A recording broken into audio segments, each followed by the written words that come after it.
के साथ में नेताजी और बाला साहब ठाकरे की जयंती भी मनाई जा रही है क्या? देखिए, नेताजी सुभाष चंद्र बोस जी ने देश को बहुत कुछ दिया है। उनकी जयंती हम मनाते थे यहाँ पर बरसों से।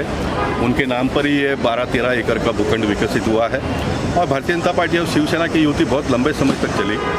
और 23 तारीख को ही बाला साहब का भी जयंती था, तो बाला साहब का भी जयंती मनाने का 7-8 साल से सिलसिला शुरू है। तो आज युति नहीं है, लेकिन बाला साहब है ना, तो उनकी जयंती कोईसर जिमखाना के माध्यम से हो रहा है। इस साल भी हुआ है, अगले साल भी होगा। सर, आप सिस्टम की कुछ खामियां उजागर कर रहे हैं, लेकिन कई बार आप पब्लिक डोमेन में भी बोल चुके, अधिकारियों को भी बता चुके हैं, लेकिन महिला आधार भवन की जो बात है, आंदोलन भी किया, लेकिन अभी तक उस पर कोई सुधि नहीं लगी। क्या कहते हैं? जब घर के लोग ही उसमें शामिल होते हैं तो थोड़ी परेशानी होती है, तकलीफ होता है। सिस्टम हमारा कैसा चल रहा है देखो, लोगों का खुद का बनाया हुआ घर तोड़ रहे, और कोर्ट ने बोला कि जो बच्चे फुटपाथ पर पड़े हैं उनको आप लाकर अच्छी सुविधा दो देना चाहिए।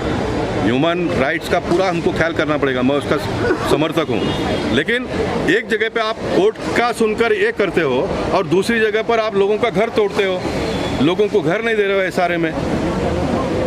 तो मेरी लड़ाई इसके लिए, मेरा फंडामेंटल लड़ाई है। न्याय व्यवस्था को लेकर भी आपने कुछ अभी बातें कही। जी हाँ, उसमें भी कई खामियां हैं, तो आप सत्ता में भी बैठे हैं, तो किस तरह से आने वाले दिनों में उस पर सुधार लाएं? मैं लड़ रहा हूँ उसके लिए। मैंने बताया ना कि बोरीवली के 2 व्यापारियों के ऊपर पुलिस ने मौका लगा दिया। आज 5 महीने से ज़्यादा वो जेल में बंद है। परसों ही कोर्ट ने एक को 14 साल के बाद में 22 जज बरी कर दिया। कैसा चलेगा? हमको ये व्यवस्था भी बिगाड़नी पड़ेगी ना। इसलिए मैंने मौका लगाने के पहले पुलिस के पास इतना सत्ता नहीं देना चाहिए। 2 रिटायर जज को उसमें रखो, उन्होंने छानबीन करना चाहिए, बराबर लगा है तो फिर उसको लगा दो। देखिए, गलत करने वालों को बख्शना नहीं चाहिए, मैं उनका समर्थन नहीं करता हूँ, लेकिन साथ साथ में जो निर्दोष आदमी है उसको कोई ना कोई परेशानी हो ना हो, ये भी देखने का हमारा काम है, ये भी हमारा देखने का काम है। इसलिए मैं लड़ता हूँ। और अभी दिलीप वलसे पाटिल साहब को मिलने के बाद में उन्होंने 5 मैन कमेटी बनाई है। उन्होंने 5 मैन कमेटी बनाई कि इस प्रकार के केस में मकोका लगाना कितना उचित है, उसका छानबीन करने के बाद में फिर मकोका लगेगा, ये निर्णय हुआ। तो मैं लड़ता हूँ तो उसका सफलता तो मिलती है। SRA का भी आप देखेंगे सफलता मुझे मिलेगी।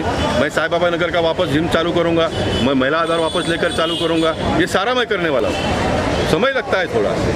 आज सुबह से कई कार्यक्रम चल रहे हैं कोईसर जिमखाना के वर्धापन दिवस पर, क्या कहेंगे? अब बहुत ही अच्छा कार्यक्रम आज हुआ है। सवेरे जैसे हमने ब्लड डोनेशन का कैंप किया था, जिसमें 223 लोगों ने पार्टिसिपेशन किया, बट कुछ एक लोगों का हीमोग्लोबिन और कुछ एक लोगों का रिजेक्शन के वजह से, BP के वजह से हम 158 बॉटल्स जमा कर पाए और काफ़ी अच्छा रक्तदान हुआ, लोगों ने अच्छा साथ दिया। और उसी तरह से शाम को जैसे हम लोग काफ़ी वर्षों से व्याख्यान का कार्यक्रम करते हैं, तो आज प्रवेश भुईर जी ने आके सुभाष चंद्र बोस जी और स्वर्गीय बाला साहेब ठाकरे जी के बारे में अपना वक्तव्य प्रदान किया। और जो हमारे गोपाल शेट्टी जी जो खासदार है और मेंटोर भी है, उन्होंने अपना मनोगत यहाँ पे व्यक्त किया है। और उन्होंने हमसे आशा रखी है कि कोईसर जिमखाना और भी अच्छे और बड़े काम करने चाहिए। और मैं हमारी पूरी कमेटी की तरफ से ये अनाउंस करता हूँ कि हम सारे साथ में मिलकर जो भी गोपाल शेट्टी जी की आशा है वो पूर्ण करने की कोशिश करेंगे। धन्यवाद।